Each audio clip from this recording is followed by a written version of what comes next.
ناظرین، بریک سے پہلے ہم بات کر رہے تھے ڈاکٹر علی موسانی کے ساتھ انٹرونشنل پلمونالوجی کے متعلق. آئیے بات چیت کا سلسلہ آگے بڑھاتے ہیں. ڈاکٹر صاحب، جیسے کہ کینسرز کا تذکرہ آیا، کینسرز کے بعد ایک اور جو مسئلہ عموماً نظر آتا ہے وہ یہ ہے پھیپھڑوں میں پانی بھر جانا، یعنی پلورل ایفیوژن، جو کہ اکثر بیماریوں کے ساتھ ایسوشیٹڈ ہوتا ہے. ناٹ اونلی کینسرز بلکہ ہارٹ فیلئر کے اندر بھی یہ معاملہ سامنے آ جاتا ہے. رینل فیلئر یا کڈنی کی جو پرابلمس ہوتی ہیں ان کے ساتھ بھی یہ چیز ہونے لگتی ہے کہ پانی جسم میں زیادہ رکتا ہے جو کہ پھیپھڑوں میں بھرتا ہے. یہ مریض بھی کافی تکلیف کے عالم میں ہوتے ہیں. ان کے متعلق جاننا چاہوں گا کہ کیا اس چیز کو بہتر بنانے کے لیے یا ان کی زندگی کو بہتر بنانے کے لیے کوئی ٹیکنیک ایسی ایجاد کی گئی ہے انٹرونشنل پلمونالوجی میں؟ جی ہاں، یہ میرا ایکسکیوز می، یہ میرا ایک فیوریٹ ایریا آف ریسرچ اور کلینکل پریکٹس بھی رہا ہے اور اب بھی ہے. پہلے بات چلے کرتے ہیں ملیگننٹ پلورل ایفیوژن کی یا کینسر کی وجہ سے جو فلوئڈ بلڈ اپ ہوتا ہے لنگس کے اراؤنڈ. جی، یہ پیشنٹس عموماً ٹرمینل پیشنٹ کنسیڈر کیے جاتے ہیں.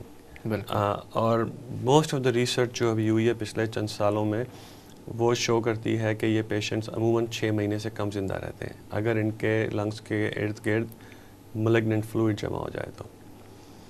اور یہ وہ پیشنٹس ہوتے ہیں جنہوں نے already diagnosis, surgery, chemotherapy, radiation therapy ان سب سے گزرے ہوتے ہیں. انفارچونیٹلی ان کا ابھی بھی علاج جو میجورٹی آف دنیا میں ہے وہ یہ ہے کہ ان کو اسپتال میں ایڈمٹ کیا جاتا ہے اس فلوئڈ کے لیے اور پھر ایک بڑی سی ٹیوب لگا دی جاتی ہے جس کو ہم کہتے ہیں چیسٹ ٹیوب.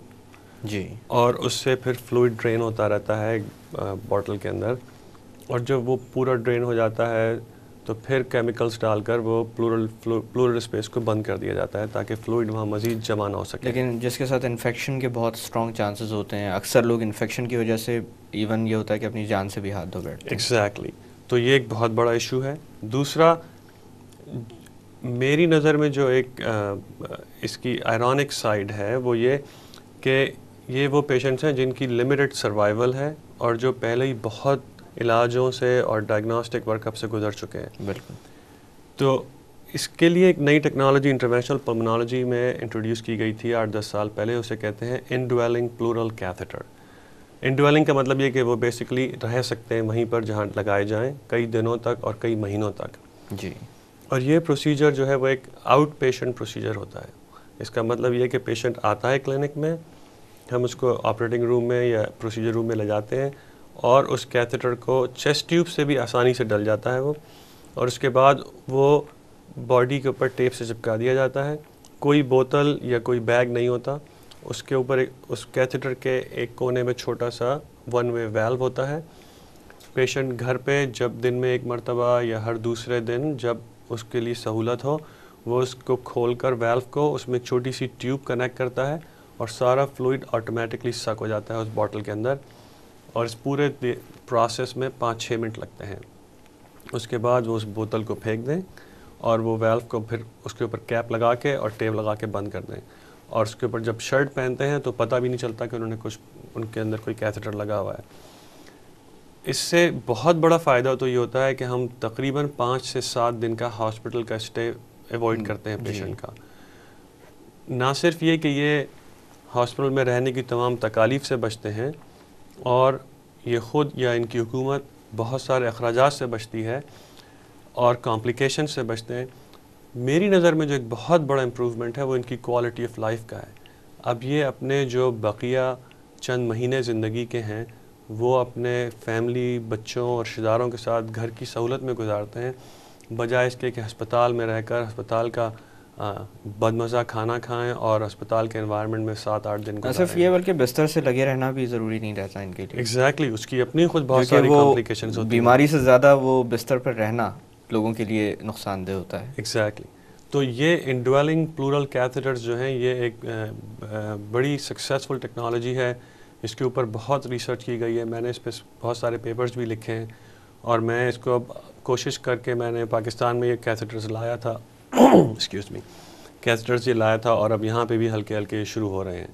تو میرے خیال میں ایک بہت بڑی ڈیولپمنٹ ہے. اور یہ اب ہلکے ہلکے نان ملیگننٹ افیوژن کے لیے، جیسے آپ ذکر کر رہے تھے ہارٹ فیلئر کی بنا پر جو پانی اور بھرتا ہے، کڈنی فیلئر کی، اس میں بھی یہ یوز کیے جا سکتے ہیں چند کیویارٹس کے ساتھ، کیونکہ ہم یہ نہیں چاہتے کچھ سچویشنز میں کہ بہت سارا فلوئڈ روزانہ نکالا جائے. اس سے بالکل اس کی خاص مقدار ہوتی ہے، اس سے زیادہ نکالنا تو جان کے لیے خطرناک بھی ثابت ہوتا ہے. ایگزیکٹلی.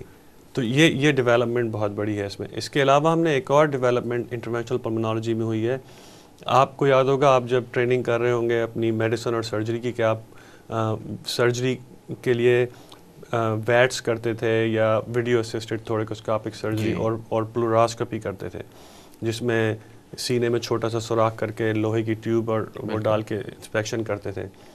اب اس کے لیے فلیکسیبل کیمرز بنائے گئے ہیں، اور وہ اس بہت ہی چھوٹے سوراخ کر کے سینے کی دیوار میں وہ کیمرہ پلورل اسپیس میں ڈال دیا جاتا ہے اراؤنڈ دا لنگس. تو یہ پروسیجر کے لیے دوبارہ کوئی انیستھیزیا کی ضرورت نہیں ہوتی، کوئی سرجیکل روم کی ضرورت نہیں ہوتی. یہ ایک چھوٹے سے آؤٹ پیشنٹ روم میں کیا جا سکتا ہے. پیشنٹ کو وینٹیلیٹر پہ ڈالنے کی ضرورت نہیں ہوتی ٹیوب ڈال کے. اور اس سب نہ کرنے کے باوجود بھی ہمیں تقریباً تمام وہی ایڈوانٹیجز ملتے ہیں لنگ اسپیس میں جانے کے. ہم کیمرے سے دیکھ سکتے ہیں، بایوپسیز کر سکتے ہیں اور فلوئڈ نکال سکتے ہیں، اور پھر پلورل اسپیس کو بند کر سکتے ہیں. تو اس کو کہتے ہیں medical pleuroscopy as oppose to surgical thoracoscopy. تو یہ بھی ایک بہت بڑی ڈیولپمنٹ ہے جب ہم کرتے ہیں. اور لکیلی یہ پاکستان میں اب بہت ہو رہی ہے. اس کی وجہ یہ کہ پاکستان میں ٹی بی سے ریلیٹڈ پلورل افیوژن بڑی کامن ہے. جی. تو اب پاکستان میں بہت سارے اسپتالوں میں میڈیکل پلوراسکوپی بہت ہو رہی ہے، اور اس پہ ریسرچ پیپر لکھے جا رہے ہیں، جس سے مجھے بڑی خوشی ہوتی ہے جب میں آ کے یہاں دیکھتا ہوں کہ پیپرز لکھے جا رہے ہیں. ابھی ریسنٹلی میرا خیال ہے جے پی ایم سی والوں نے ایک پیپر لکھا ہے، شوکت خانم والوں نے ایک پیپر لکھا ہے اس پہ، اور آغا خان والے بھی اس پہ پیپرز لکھ رہے ہیں. تو یہ بڑی اچھی ڈیولپمنٹ ہے.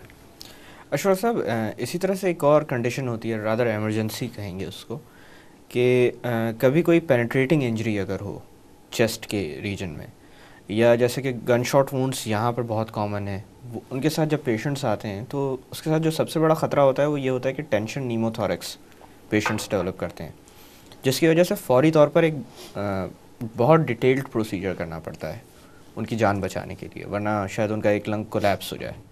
اس کے حوالے سے میں بات کرنا چاہوں گا، تھوڑا سا وضاحت اس کی بھی چاہوں گا کہ ٹینشن نیموتھوریکس ہوتا کیا ہے، اور اس کے معاملے میں انٹرونشنل پلمونالوجی کے تھرو کوئی ٹیکنیک سامنے آئی ہے؟ ہاں ایگزیکٹلی. سو آپ نے جو ذکر کیا نیموتھوریکس کا، نیموتھوریکس بیسکلی یہ ہوتا ہے کہ لنگس جو ہیں اس میں کسی وجہ سے سوراخ ہو جائے چھوٹا سا یا بڑا، اور جو ساری ہوا جو ہے لنگس کے اندر کی وہ لیک ہو کر لنگس کے باہر چلی جائے. اور کیونکہ جو اسپیس ہے زیادہ ہوتی نہیں ہے وہاں پہ، ایگزیکٹلی وہ تو لمیٹڈ اسپیس ہے، نیچے ڈایافرام ہے اور چاروں طرف ریب کیج ہے، جس کی وجہ سے ایک لمیٹڈ اسپیس ہے. اور جب ہوا لیک ہو کے لنگ کے ارد گرد جمع ہوتی ہے تو وہ لنگ کو دبا کر سکڑ کے کولیپس کر دیتی ہے. تو پھر لنگ اپنا کام نہیں کر سکتا، اور آدمی جو ہے وہ صرف ایک لنگ سے بریدنگ کرتا ہے، تو اس کو پرابلم ہوتی ہے، شارٹنیس آف بریتھ یا سانس لینے کی تکلیف ہوتی ہے. اب آپ نے جیسے ٹینشن نیموتھوریکس کا ذکر کیا، اس میں یہ اتنی پریشر سے ہوا ڈیولپ ہوتی ہے لنگس کے گرد ایک طرف کہ نہ صرف وہ اس لنگ کو سکڑ دیتی ہے بلکہ وہ دوسرے لنگ کو بھی سکڑنا شروع کر دیتی ہے، اور جو ونڈ پائپ ہوتا ہے اس کو بھی موو کر دیتی ہے دوسری طرف. اور اس سے نہ صرف یہ لنگ کام نہیں کرتا جس سائٹ پہ انجری ہوئی ہے، بلکہ جو سائٹ پہ انجری نہیں ہوئی وہ بھی کولیپس ہو کے اور کام کرنا بند کر دیتا ہے ہلکے ہلکے. اور آپ نے ایگزیکٹلی صحیح بتایا کہ لوگ اس انجری کی وجہ سے انسٹنٹینیسلی مر جاتے ہیں. مثلا کار ایکسیڈنٹس میں جب اسٹیئرنگ ان کے سینے پہ لگتا ہے اور ان کی رب فریکچر ہوتی ہے اور وہ لنگ پنکچر کرتی ہے. جی. تو اس کے لیے ایمرجنٹ ٹریٹمنٹس کے لیے اب جو نئی ٹیکنالوجیز ڈیولپ ہوئی ہیں وہ یہ ہیں کہ بجائے اس کے کہ بڑی بڑی ٹیوبس ڈالی جائیں، اب نئے چھوٹے چھوٹے سے کیتھیٹر ڈیولپ کیے گئے ہیں، جو لٹرلی ایسے ہوتے ہیں جیسے آپ سوئی لگاتے ہیں انجیکشن بازو میں، اس سے تھوڑی سی بڑی سوئی ہوتی ہے، اور اس کے ارد گرد تھوڑا سا پلاسٹک کا کیتھیٹر ہوتا ہے، اور وہ آپ بغیر کسی ایکس رے یا سی ٹی اسکین کے یہاں سینے میں آگے سے ڈالتے ہیں، اور جیسے ہی وہ اندر جاتی ہے تو آپ کو معلوم چلتا ہے کہ ہوا لیک ہو کے باہر آتی ہے. اور اگر وہ ٹیوب پانی میں ہو تو پانی میں بلبلے بنتے ہیں. ورنہ آپ کو لٹرلی آواز آتی ہے پش کر کے، اور آپ لنگ ایکسپینڈ ہو جاتا ہے اس سے فوری طور پہ. اور وہ کیتھیٹرز اب اتنے ایڈوانس ہو گئے ہیں کہ ان کے اندر ویلوز چھوٹے چھوٹے سے ہوتے ہیں، وہ بڑی ٹیوبوں سے کنیکٹ ہو جاتے ہیں. تو نہ صرف یہ ایک ٹیمپرری فکس ہوتا ہے اس پرابلم کا، بلکہ آپ اس کو پرماننٹلی بھی اندر چھوڑ سکتے ہیں جب تک کہ لنگ پورا ہیل نہ ہو جائے اور ٹیوب نکلنے کا ٹائم نہ ہو. تو یہ ایک ڈیولپمنٹ ہے جو ہوئی ہے، اور اس طرح کے بہت سارے مختلف کیتھیٹرز نکلے. اس کے علاوہ ہم کنونشنل چیسٹ ٹیوبس بھی ڈالتے ہیں. چیسٹ ٹیوبس بھی اب وہ بڑی والی کے بجائے ہم چھوٹی والی استعمال کرتے ہیں، کیونکہ ایئر نکلنے کے لیے تو بہت بڑی ٹیوب کی ضرورت نہیں ہوتی. اور پھر ہم جیسے میں نے ذکر کیا میڈیکل پلوراسکوپی کا، یہ کر کے اور ڈیٹیکٹ کر لیتے ہیں کہ کہاں سوراخ ہے اور کہاں اس کو ٹریٹمنٹ کرنا ہے. تو اس طرح کے بہت سارے ٹریٹمنٹ نئے ڈیولپ ہوئے پچھلے 5-6 سال میں. ڈاکٹر صاحب یہاں پہ تھوڑی دیر کے لیے باتوں کا سلسلہ روکتے ہیں. ناظرین وقت ہو ایک چھوٹی سی کمرشل بریک کا. بریک سے واپس آ کر انٹرونشنل پلمونالوجی کے متعلق مزید بات کی جائے گی. Stay with us.